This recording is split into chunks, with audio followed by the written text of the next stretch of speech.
Bom, vamos lá, direto ao ponto. Existe um modelo, sabe, um modelo milenar, testado pelo tempo para construir um argumento que realmente funciona, um argumento vencedor. E olha, não é só uma técnica, não. É uma estrutura completa que pode, de verdade, transformar o jeito de pensar sobre o que é persuasão. Para começar, vamos pensar numa situação que, nossa, é muito familiar. Quem nunca se viu perdendo uma discussão, mesmo sabendo que tinha os melhores fatos, a lógica mais forte do seu lado? Fica aquela sensação frustrante, né? De que, poxa, alguma coisa crucial simplesmente não encaixou no argumento. Pois é.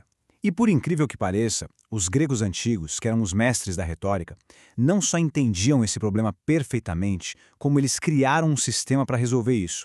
É quase um manual de instruções para a arte de persuadir. Certo, então vamos mergulhar nisso. O sistema foi organizado por ninguém menos que Aristóteles. E como eu disse, não é uma dica qualquer, é um plano completo. É um processo de 5 partes, feito para guiar qualquer pessoa desde aquela primeira faísca de uma ideia até a entrega final impactante de um argumento. E o número aqui é a chave de tudo. 5. São 5 etapas e cada uma se apoia na anterior. Tentar pular qualquer uma delas é como, sei lá, tentar construir uma casa sem a fundação ou sem o telhado. Simplesmente não vai funcionar. E aqui estão elas, as 5 etapas. Primeiro, a invenção, que é a fase de descobrir os argumentos. Depois, a disposição, que é a arte de organizar tudo isso. Em seguida, a elocução, que é sobre vestir esses argumentos com as palavras certas. Quarto, a memória, para internalizar o discurso. E por último, a ação, a performance em si. Juntas, elas formam um fluxo poderosíssimo.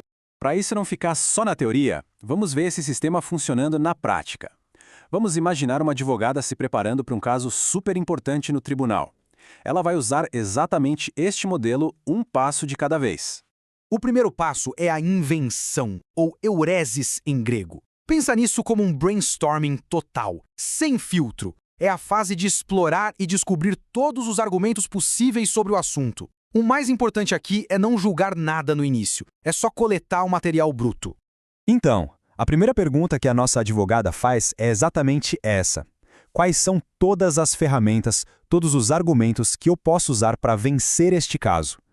Nesse momento, o trabalho dela é mapear todo o terreno da discussão. E o resultado disso é uma lista de possibilidades. Ela pode listar, por exemplo, um precedente legal, que é fundamental, vamos chamar de precedente X, uma lei específica, o Estatuto Y, um apelo à moralidade do júri, a moralidade Z, e um argumento final sobre justiça e equidade, a equidade W. Agora a gente passa para a disposição, ou taxis, porque olha, ter bons argumentos não é suficiente. A ordem que eles são apresentados, isso é absolutamente crucial para o impacto. Essa é a fase da organização estratégica, de montar o quebra-cabeça. A advogada não vai só jogar os pontos de forma aleatória. Ela cria uma narrativa. Começa com o precedente X, que é o argumento mais forte dela para já estabelecer autoridade. Depois, adiciona o Estatuto Y, que complementa com a força da lei. Aí, ela reforça com a moralidade Z, apelando para o senso de certo e errado do júri. E fecha com a equidade W, para um final emocionante, que fica na memória. A terceira etapa é a elocução, ou lexis. E essa parte é fantástica, porque é aqui que a lógica encontra a poesia, a linguagem. É a arte de escolher as palavras exatas para dar vida aos argumentos, deixando eles claros, apropriados e, mais importante, persuasivos.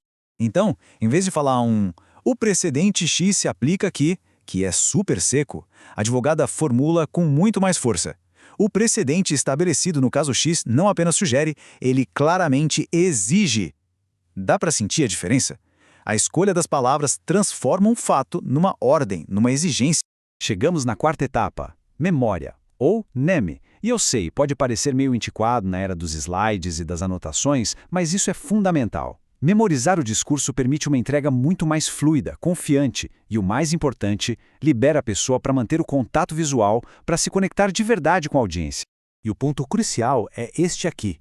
O objetivo não é decorar palavra por palavra como um robô, é internalizar o fluxo lógico do argumento. É saber para onde a sua história está indo para que a fala soe completamente natural, espontânea. E, finalmente, a quinta e última etapa. A ação, ou hypocrisis. Esse é o momento do show. É a performance pública, a entrega do discurso. É aqui que todo aquele trabalho de bastidor finalmente aparece para o mundo. E nessa fase, a persuasão vai muito além do que é dito. A gente está falando da entonação da voz, dos gestos que reforçam uma ideia, daquelas pausas estratégicas que criam um suspense e do contato visual que constrói confiança. É a comunicação não verbal em sua forma mais poderosa.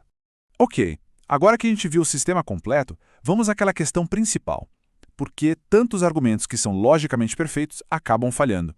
A resposta está em enxergar essas 5 partes não como etapas separadas, mas como os elos de uma corrente. E aqui está o erro mais comum. Do lado esquerdo, a gente vê onde a maioria foca toda a sua energia, só no primeiro elo, na invenção, em achar bons argumentos. Mas a verdadeira persuasão, como a gente vê do lado direito, só acontece quando todos os 5 elos estão fortes e bem conectados, funcionando como um sistema único. Essa imagem ilustra perfeitamente como o processo é frágil. Alguém pode ter um argumento genial, uma ideia que muda tudo, o primeiro elo da corrente, mas essa ideia se torna inútil se a corrente quebrar em qualquer outro ponto. Por exemplo, um grande argumento falha se for mal organizado. O elo da disposição quebrou. Falha se for mal formulado. Elo da ilocução quebrado. Falha se for esquecido no meio do caminho. A memória falhou. E falha, claro, se for entregue sem paixão. O elo da ação se partiu. A corrente é sempre tão forte quanto o seu elo mais fraco. E tudo isso nos leva a uma reflexão final. Pensa na própria corrente de persuasão, seja numa reunião de trabalho, numa apresentação ou até numa conversa em casa. Qual desses 5 elos costuma ser o mais fraco? Identificar esse ponto já é o primeiro grande passo para começar a construir argumentos que não apenas estão certos, mas que de fato vencem.